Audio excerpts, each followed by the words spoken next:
শেষ যাত্রায় আশা ভোসলে গতকালই তার মৃত্যু হয়। ৯২ বছর বয়সে প্রয়াত আশা ভোসলে গতকাল ব্রিচ ক্যান্ডি হাসপাতালে তার মৃত্যু হয়। বুকে সংক্রমণের সমস্যা ছিল। এরপরে শনিবার সন্ধে তাকে মুম্বাইয়ের ব্রিচ ক্যান্ডি হাসপাতালে ভর্তি করা হয়। হাসপাতালের জরুরি বিভাগে তার চিকিৎসা হয়, কিন্তু সেই লড়াই বেশিক্ষণ স্থায়ী হয়নি।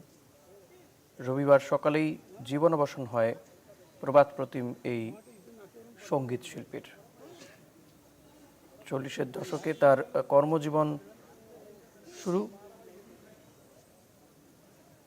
ভারতীয় চলচ্চিত্রে অন্যতম দীর্ঘ এবং বহুমুখী যাত্রা ছিল তার। 8 দশকেরও বেশি সময় ধরে তিনি রোম্যান্টিক এবং শাস্ত্রীয় সঙ্গীত থেকে শুরু করে ক্যাবারে গান, গজল পর্যন্ত গেয়েছেন। বিভিন্ন ভাষায় প্রায় 20-22টি ভাষায় তিনি গান গেয়েছেন। 11,000-এরও বেশি গান তিনি গেয়েছেন।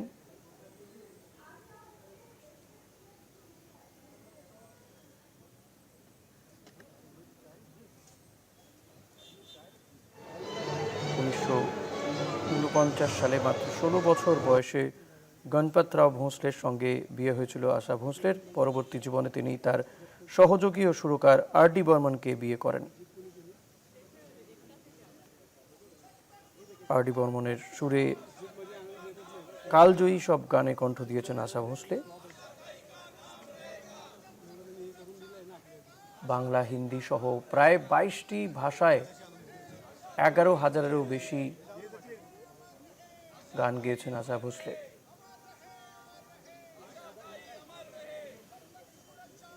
দিদি লতা মঙ্গেশকরের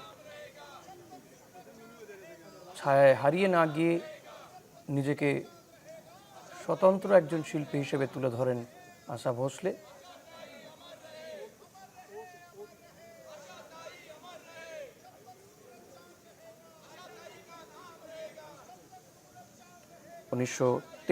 সালের 8ই সেপ্টেম্বর মহারাষ্ট্রের সাংলিতে জন্মগ্রহণ করেন আশা ভোসলে।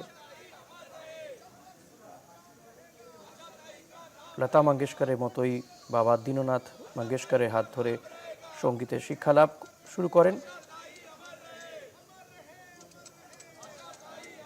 প্রথম গানটি ছিল 1943 সালে। মাত্র 10 বছর বয়সে মারাঠি ছবি মাঝা বাল প্রথম গান করেন আশা।